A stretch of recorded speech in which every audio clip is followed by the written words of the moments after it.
மத்திய அரசின் சுகாதாரம் மற்றும் குடும்ப நலத்துறை அமைச்சகத்தின் வழிகாட்டுதலின்படி ஒவ்வொரு ஆண்டும் வருடத்திற்கு இருமுறை பிப்ரவரி மற்றும் ஆகஸ்ட் மாதங்களில் 10ஆம் தேசிய குடல்புழு நீக்கம் நாள் கடைபிடிக்கப்படுகிறது.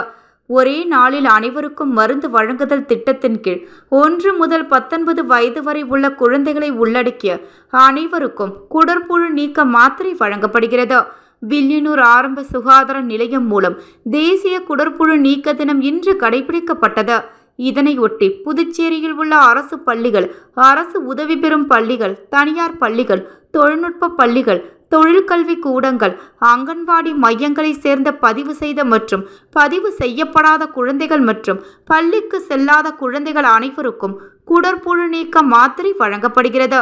இதன் ஒரு பகுதியாக வில்லியனூர் ஆரம்ப சுகாதார நிலையம் சார்பில் வில்லியனூர் அரசு பெண்கள் நடுநிலைப் பள்ளியில் குடற்புழு மாத்திரை வழங்கும் நிகழ்ச்சி நடைபெற்றது.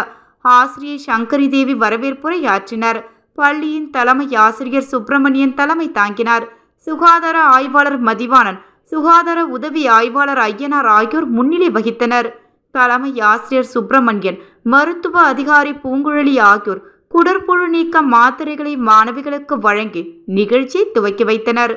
மருத்துவ அதிகாரி பூங்குழலி பேசுகையில், குடற்புழு பாதிப்பை தவிர்க்கக்கூடிய விரல் நகங்களை வெட்டி சுத்தமாக வைத்திருக்க வேண்டும், சுத்தமான குடிநீரை அருந்த வேண்டும், உணவுப் பொருட்களை மூடி வைக்க வேண்டும், காலணி அணியாமல் வெறும் காலிலேயே வெளியே செல்லக்கூடாது, கழிப்பறையை உபயோகப்படுத்த வேண்டும், திறந்தவெளி மலம் கழிப்பதை தவிர்க்க வேண்டும், வீட்டையும் சுற்றுப்புறத்தையும் தூய்மையாக வைத்திருக்க வேண்டும் என்று கூறினார்.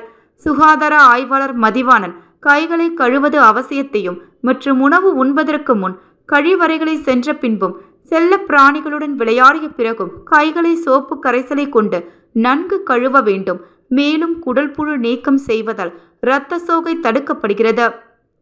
உடல் மற்றும் மூளை வளர்ச்சி அதிகரிக்கும், ஊட்டச்சத்து குறைபாடை தவிர்க்கப்பட்டு நோய் எதிர்ப்பு சக்தி அதிகரிக்கும், சிந்திக்கும் திறன், அறிவுத்திறன் அதிகரிக்கிறது என்று கூறினார்.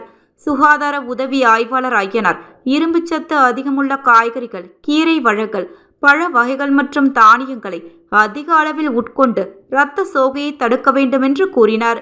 நிகழ்ச்சி ஏற்பாடுகளை பள்ளி ஆசிரியர்கள் அருணாதேவி, கனகா சரவணன், பிரபாகரன், வள்ளி முருகையன், வேலாயுதம், மகாராணி ஆகியோர் செய்திருந்தனர். நிகழ்ச்சியின் முடிவில் மாணவிகள் இரத்த சோகை தடுப்பு விழிப்புணர்வு உறுதிமொழி எடுத்துக்கொண்டனர். குடற்புழு நீக்க விழிப்புணர்வு துண்டு பிரசுரம் வழங்கப்பட்டது.